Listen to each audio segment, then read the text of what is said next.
Assalaamu calaykum. Maanta muuqaalkeena waxaan kaga hadlaynaa waxa la yiraahdo split screen. Split screen-ka waa in aad shaashada moobilkaaga aad kula isticmaali kartid si isku mar ah laba application sidaan oo kale. Inaad ku daawan kartid YouTube-kaaga, sidoo kalena inaad browser-kaaga aad kaga daalacaan kartid warbixin kasta oo aad rabtid. Okay, qaabkii ayaa loo sameeyaa ayaa maanta muuqaalkeena kaga hadli doonaa. Okay, markaad ka baxdid waxaad soo furanaysaa any application aad rabtid. Tusaale kaleeto waxaad soo furanaysaa application kasta aad rabtid waad soo furanaysaa. Tusaale waxaad sameynaya hadda waxaan soo furanayaa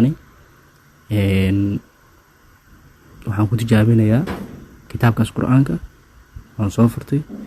Kadibna markaan kitaabka Quraanka aad soo furatid waxaad tigaysaa meeshaas oo each panel-ka soo furanaysaa. Each panel-ka hore oo kaga soo hadlay oo muuqaal horaan ka soo sameeyay qaabka loo furto iyo qaabka loo isticmaalo. Okay, markaad each panel-kaaga soo firatid kadib application-nada halkan ay kugu jiraan. Marka application la soo gashanayo horaan soo sheegay meesha qalinka la taabanayo meeshaas qalinkaas la taabanay kadib halkan aad soo gashanaysaa application-kii aan each panel kugu jirin. Okay, haddaba markaad soo gashatid application-kaasna waxaad sameynaysaa isagana waad ku sii deynaysaa application-kaas adoo qaabka saas u isticmaalayo. Marka hadda marka application-ka aad soo gashatay oo aad soo gashatay each panel-kaaga kadib kaliya waxaad sameynaysaa back baad dhaysaa.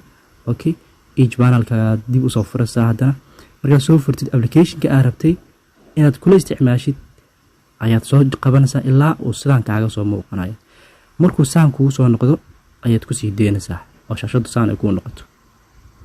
Okay, saasaad ku sii deynaysaa.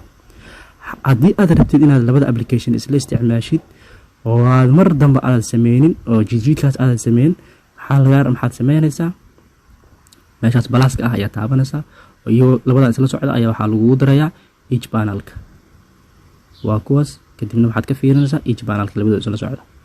haddii aad ka baxdo labadan application oo aad rabtid inaad dib u soo furtid iyagana oo isla socda kaliya halkaasaad taabanaysaa kadibna waa kuwan saasay kugu soo furmanayaan. mid allaale midka aad rabtid ayaad kor geyn kartaa adigoo taabanaya calaamadan, midna hoos aadaysa falaartaas labada falaarood oo taabanaya mid ka mida midna hoos ayuu kuu soo aadi midna kor.